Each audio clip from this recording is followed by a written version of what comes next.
असलामुअलैकुम। हाँ जी भाइयों, क्या हाल है? ठीक हो सब? करिए थे मैं असी गाजी रोड से हार्डवेयर लैन कुछ व्हील चाहिए सी, काम करन जाना सी। देखो तो मैं क्या तुहानू भी दस दियाँ भाई, काम करीदा वेले थोड़ा रहीदा। देखो चाली खिड़कियां के व्हील बदलने, व्हील बदल के उत्थों कोई रोज़ी रोटी दे है हार्डवेयर की दुकान है गाजी रोड से मुबशर भाई जी। ठीक हो गया।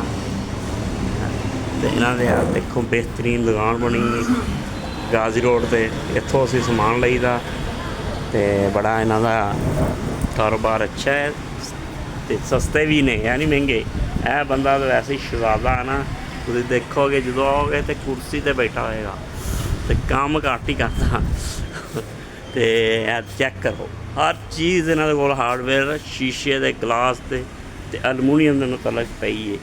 ठीक हो गया।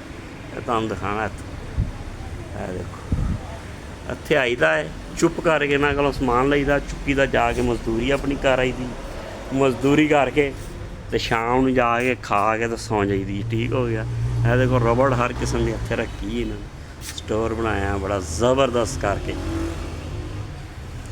ठीक है।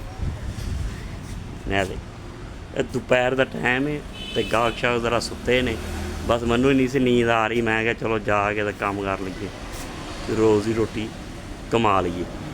तुसी हुण दसना है सारिਆਂ ने वीडियो च कैसी लगी है दुकान है। हाँ दसो अच्छी लगी है? अच्छी लगी है तो हैप्पी टू यू करना सारिਆਂ ने, फॉलो करो, लाइक करो तो चैनल जो सब्सक्राइब कर लाजमी करो सारे। ओके हो गया।